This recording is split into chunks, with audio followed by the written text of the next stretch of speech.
हकीकत को तस्लीम करना हक बात कहने के बराबर है। कौन यार, अपनी एक खुशी की खातिर अपनों की हजारों खुशियों को नहीं भूलना चाहिए यार। तुमने इनकार क्यों किया? क्या क्या तुम्हें कोई और पसंद है? मम्मी, क्या ये जरूरी है कि अगर कोई शादी से इनकार करे तो उसकी वजह यही हो कि वो किसी और से प्यार करती है? मेरी तो ना तुमने कभी कोई बात मानी और ना ही तुम्हारे डैडी ने। तुमने कबीर से शादी की जिद की और मुझे जरा भी अहमियत नहीं दी। और फिर जब भी लड़कर सहारे के लिए तुम मेरे पास आई, मैंने तुम्हें हमेशा गले से लगाया। तुम्हें मेरी खामोशी में मेरा इनकार ढूंढ लेना चाहिए था। तुम्हारी खामोशी में तो उम्मीद भी थी, खुशी की उम्मीद। मैं तो उसे तलाश कर रहा था। देखो शाह, तुम्हारे डैड को तुम्हारी बहुत ज्यादा जरूरत है और मुझे अपने डैड की उनसे ज्यादा जरूरत है। ये बात कहने से ज्यादा समझने और करने की बात है। तो फिर जो बुराई समीर में है वो बता दो। मुझे समीर पसंद नहीं है, बस। ऐसी नापसंदीदगी की वजह क्या है? और प्लीज मम्मी, मैं कह चुकी हूँ, मैं समीर के साथ शादी नहीं करना चाहती। अपनी जिंदगी के बारे में फैसला करने का हक है मुझे।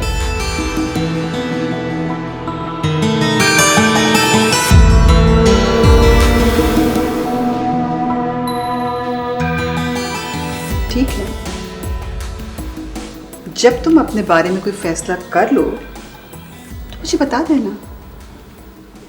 मैं तुम्हारी हाँ में हाँ मिलाने के लिए साथ चली चलूंगी।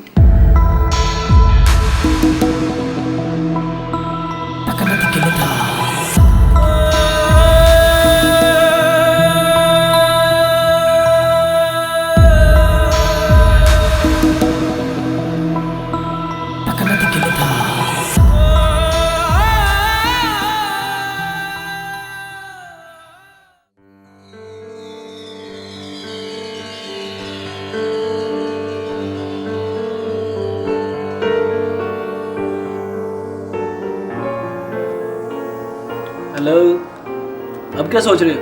कुछ नहीं यार भूल जाओ उसे। इतना आसान नहीं होता भूलना। ख्वाब सजा रखे थे मैंने, सब के सब कीमती, जैसे मेरी जिंदगी का हिस्सा थे वो, और एकदम सब के सब टूट गए। इसलिए जनाब, मैं मोहब्बत के चक्रों में नहीं पड़ा। ये अपने बस की बात नहीं होती। क्यों नहीं होती? मुझे अच्छी तरह याद है जनाब, जब आप उसको प्राउड और नखरे वाली पता नहीं क्या क्या कहा करते थे, और आहिस्ता आहिस्ता जनाब उसके करीब होते गए। You'll never understand.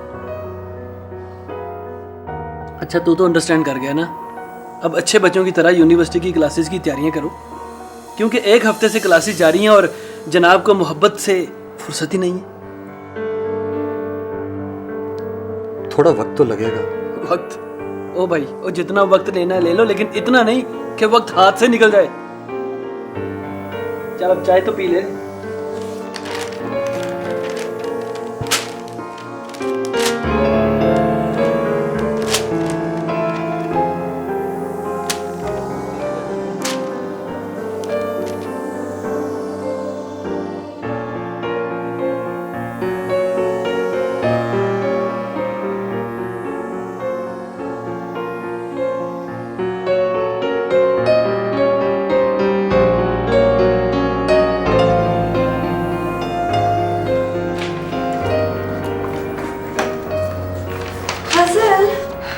क्या हो गया है तुम्हें? ईमान, तुम जाओ प्लीज। मैंने सोचा था कि हमारी दोस्ती ऐसी नहीं है कि इस तरह की किसी बात पे टूट जाए।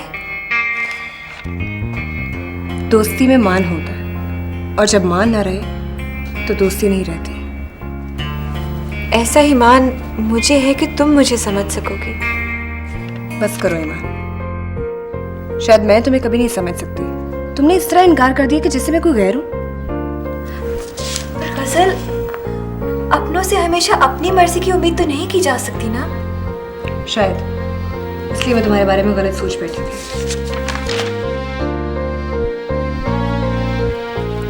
ठीक है, अगर तुम्हारी यही मर्जी है तो मेरी किस्मत का फैसला अब तुम्हारे हाथ में है। तुम्हारा जो जी चाहता है तुम करो, तुम्हारी यही खुशी है तो ठीक है।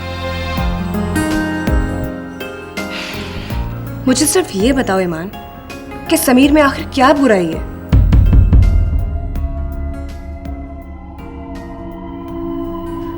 कबीर में ऐसा क्या अच्छा था कि तुमने उसके साथ शादी की? क्योंकि मैं उससे प्यार करती थी। मैं समीर से प्यार नहीं करती। बुराई समीर में नहीं, बुराई मुझ में है। मैं उसको उस नजर से नहीं देखती जिस नजर से तुम लोग देखते हो। लेकिन अगर तुम्हारी इसी में खुशी है तो ठीक है गजल। मैं सारी जिंदगी के लिए अपनी खुशियों को इनकार करके शादी के लिए हाँ कहने को तैयार हूं। ईमान, तू मुझे एक बात बता, जहाँ तक मैं तुम्हारे बारे में जानती हूँ तुम्हारी लाइफ में कोई दूसरा नहीं है, कोई है तो बताओ। ये बात तुम मुझसे बेहतर जानती हो। जब भी तुम्हारी लाइफ में कोई दूसरा नहीं है तो तुमने किसी ना किसी से तो शादी करनी है, तो फिर समीर से क्यों नहीं? गजल, मैं शादी उससे करना चाहती हूँ जिससे मैं मोहब्बत करती हूँ। फिर तुम्हारे सपनों का शहजादा कब आएगा? कौन है वो?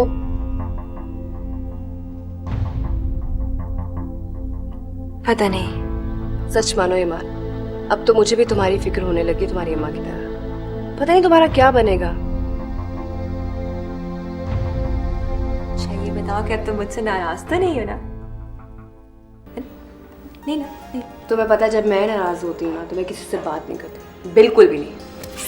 Thank you. अच्छा अब लो, अब तो मेरी प्रॉब्लम सॉल्व कर दो ना प्लीज। क्या करना है? वो मम्मी जो है ना वो मुझसे बहुत नाराज हैं। 2 दिन हो गए मुझसे बात तक नहीं कर रही है। उनको बना दो ना प्लीज, बना दो प्लीज। जाहिर बात है, अब मुझे ही करना पड़ेगा। तुम्हारी अम्मा को भी मनाना पड़ेगा और अपने देवर को भी। हाँ, समीर को भी हैंडल कर लोगी ना?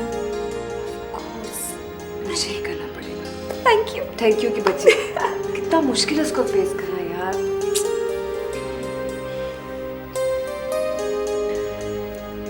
चाय पियोगी? चलाओ मैंने पी।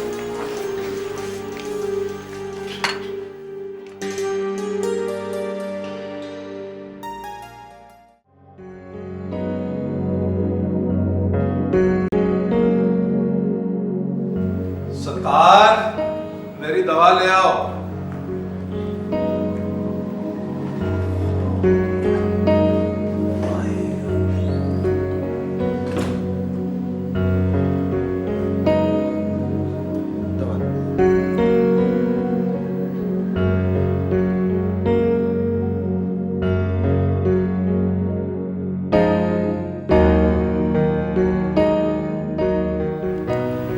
शारिक क्या कह के गया था? कब तक वापस आएगा? कह रहे थे देर से आऊंगा, और ये भी कह रहे थे कि खाना बाहर खाऊंगा। अच्छा, चलो जैसे उसकी खुशी।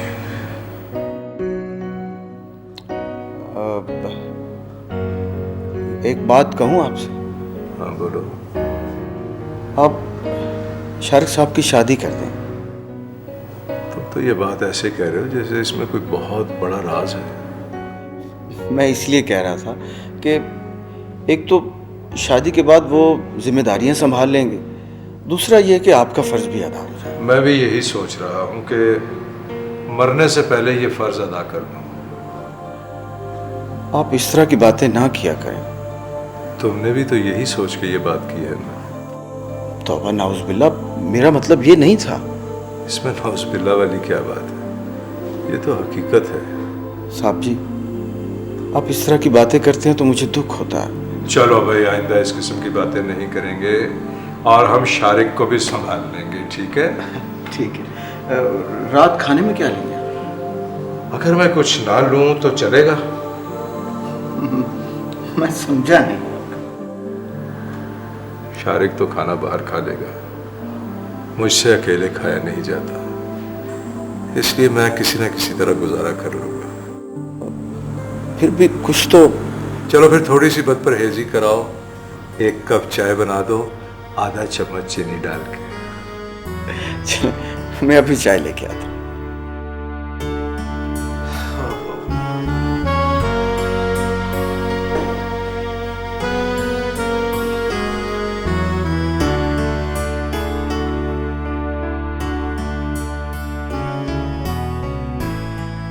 हेलो आयशा बेटी, कैसी हो? मैं ठीक हूँ। आप बताइए, आपकी तबीयत कैसी है? मैं ठीक हूँ बेटा।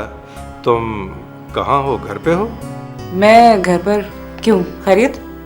हाँ बेटा, आज मेरा जी चाह रहा था तुम्हारे हाथ का खाना खाने को। रियली? तो फिर इसके लिए आपको मेरे घर आना पड़ेगा।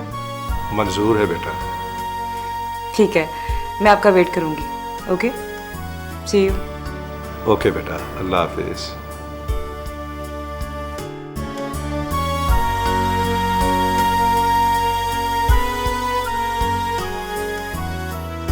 कभी किताबों की जान छोड़ भी दिया करो। मुझे आपसे इतनी जरूरी बात करनी है और आप। सर जैसे आपका हुक्म। सर तस्लीम खान। अस्सलाम वालेकुम डैडी। हेलो बेटा, कैसी हो? शुक्र अल्लाह का। आप कैसे हैं? मैं बिल्कुल फिट। तुम सुनाओ, घर में सब खैरियत है? जॉब कैसी जा रही है? बहुत अच्छी। गुड। मम्मी, आप कैसी हैं?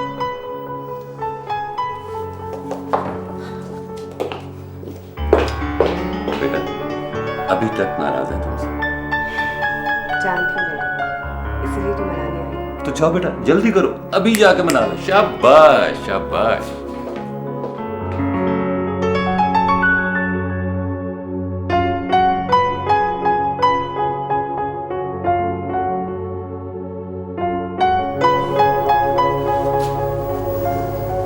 मम्मी, प्लीज मुझे माफ कर दीजिए ना।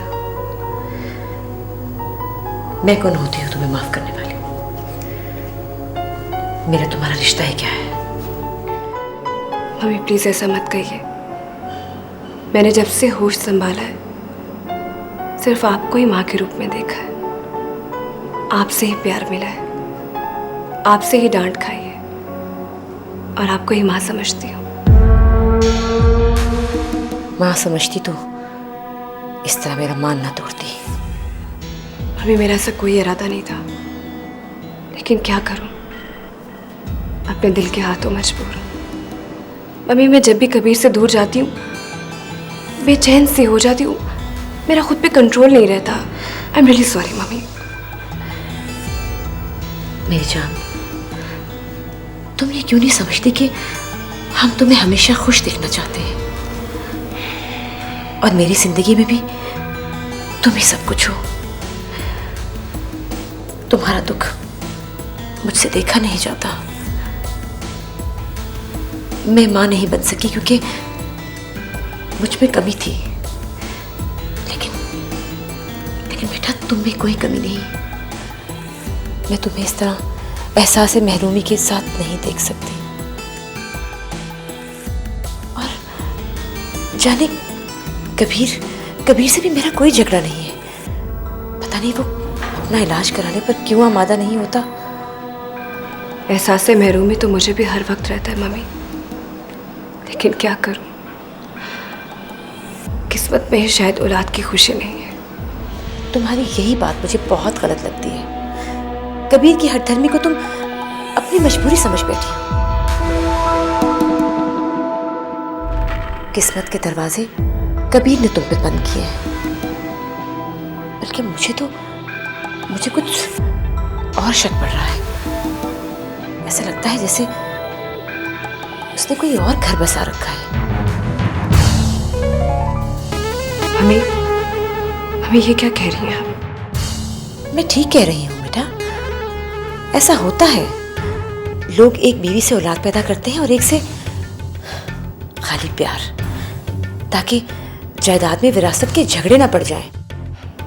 मम्मी ऐसा कुछ नहीं है, कभी ऐसे नहीं है। अच्छा, तुम्हारी मैं अब कोई बात नहीं सुनूंगी। इस बात का पता लगाने के लिए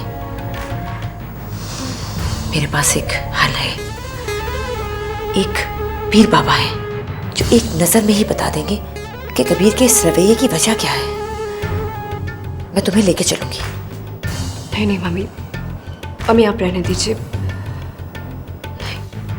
खबरदार, मैं अब तुम्हारी एक बात नहीं सुनूंगी। मैं तुम्हें उनके पास लेके चलूंगी। रहने दीजिए। बस अब मैं कुछ नहीं सुनूंगी, समझे? लेकिन मम्मी, कह दिया ना।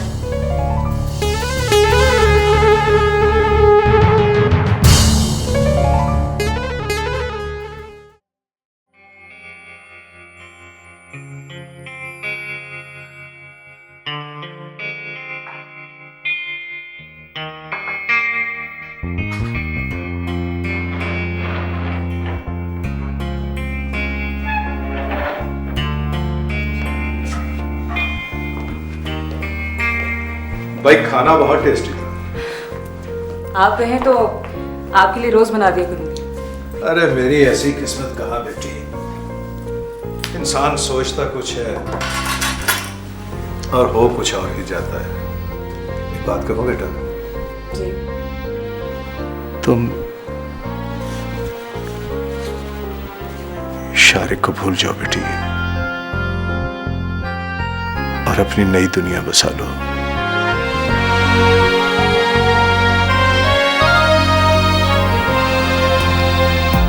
अभी मैंने इस बारे में कुछ सोचा नहीं है। सोचो मत बेटी, कर डालो मेरी ख्वाहिश समझ के। अंकल, अभी मेरी ख्वाहिश को पूरी तरह दम तो तोड़ लेने थे, फिर आपकी ख्वाहिश ही बाकी रह जाएगी। मुझे तुम्हारा बहुत दुख है बेटी। मैं तुम्हें कहता था ना कि अपने इस खाली घर को छोड़ के मेरे पास चली आओ। मेरी बहू बन के भी तो तुमने आना था ना, लेकिन तुम भी मेरी तरह अकेली ही रह गई। यही एहसास नदामत लेकर तुम्हारे पास आया हूं कि तुम अब शादी कर लो बेटी। नहीं अंकल, अभी नहीं। अभी मुझे इस तन्हाई के साथ बहुत सारी बातें करनी है। बेटी सच पूछो तो मुझे अब जिंदगी का एतबार नहीं रहा। इससे पहले कि ये मुझे धोखा दे जाए, तुम ही मेरी बात मान लो। अंकल, आप जैसा कहेंगी मैं वैसा ही करूंगी, लेकिन प्लीज आप दोबारा ऐसी कोई बात नहीं करेंगे। थैंक यू बेटा, थैंक यू।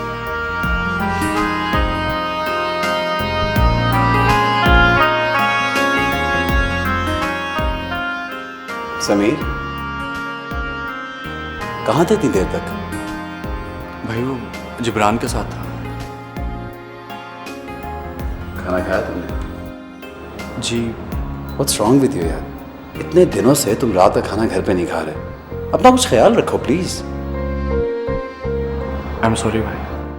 यूनिवर्सिटी भी नहीं जा रहे? भाई फिलहाल मुझे कुछ समझ नहीं आ रहा।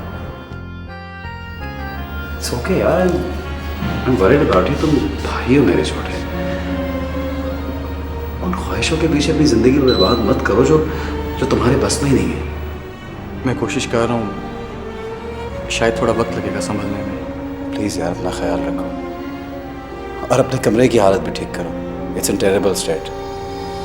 I will.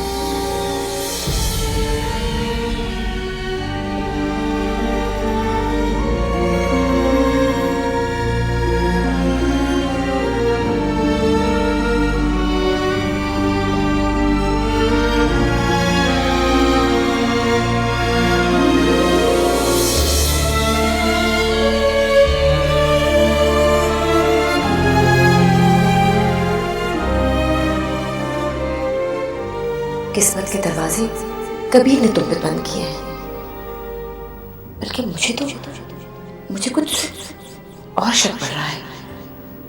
ऐसा लगता है जैसे उसने कोई और घर बसा रखा है।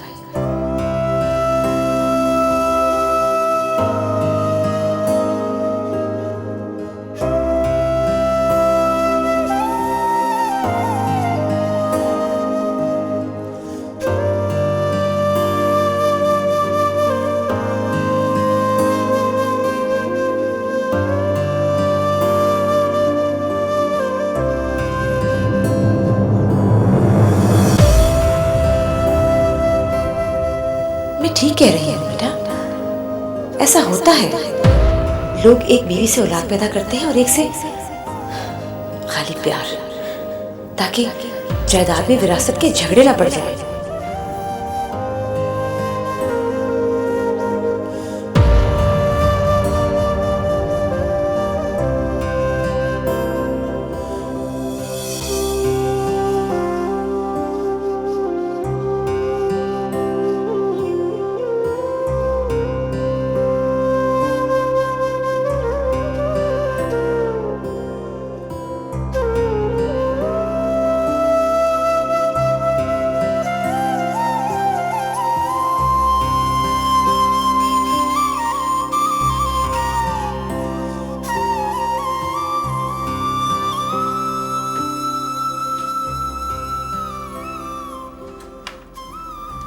सो रही थी?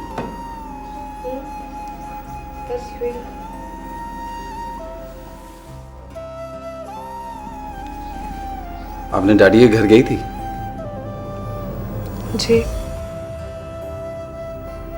क्या रिएक्शन था तुम्हारी मम्मी का? कुछ नहीं, ठीक ही था। क्या बात हुई? कुछ खास नहीं।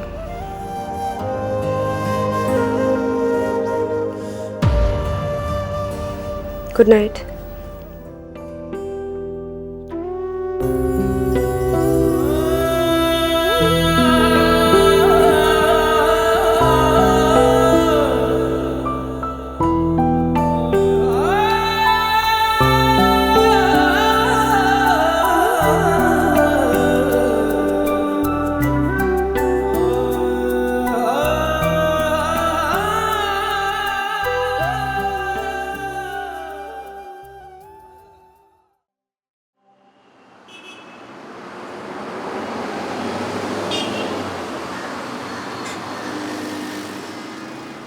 सर आपकी तबीयत तो ठीक है? हाँ मैं ठीक हूँ। सर मेरे ख्याल में आपको आराम के लिए घर जाना चाहिए। नहीं नहीं, ऐसी कोई बात नहीं। सर डॉक्टर को बुलाऊं? नहीं, मैंने कहा ना मैं ठीक हूँ। और मैंने चेक साइन कर दिया है। ये सारी पेमेंट्स आज ही होनी चाहिए। ठीक है सर। Anything else? सर 2 बज रहे हैं, आपकी स्टाफ मीटिंग का टाइम। हाँ चलो बाहर चलो। सर सर सर सर आप ठीक तो हैं? सर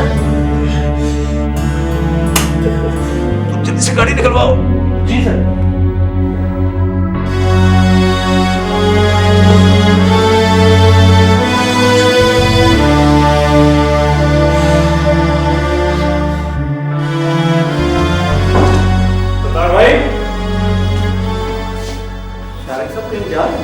हाँ वो मुझे एक ज़रूरी काम से बाहर जाना पड़ रहा है, तो डैड आए तो उनसे कहिएगा कि मैं शाम को जल्दी घर आ जाऊँगा और डिनर इकट्ठा करेंगे। ठीक, बिल्कुल ठीक। हेलो जी, क्या? किस हॉस्पिटल में है वो? मैं भी आ रहा हूँ।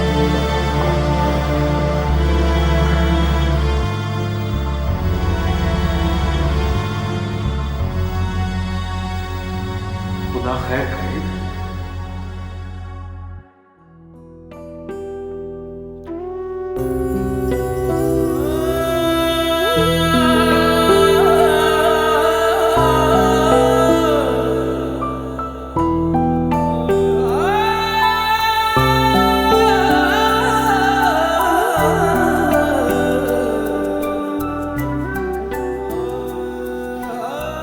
अंकल ये क्या कर रहे हैं आप?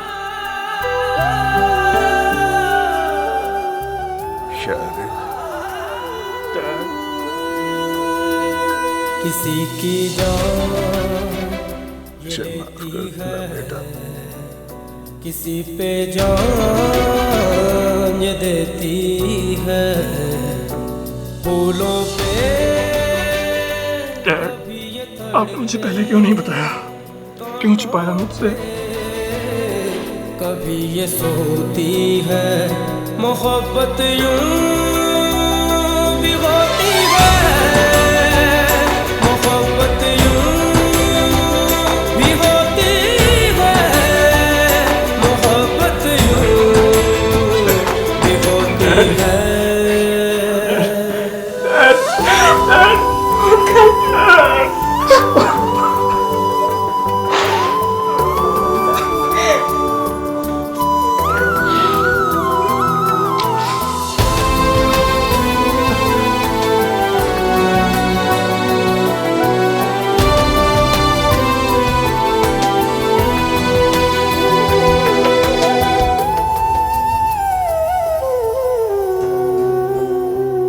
कभी ये धूप जैसी है, कभी ये छाँव जैसी है,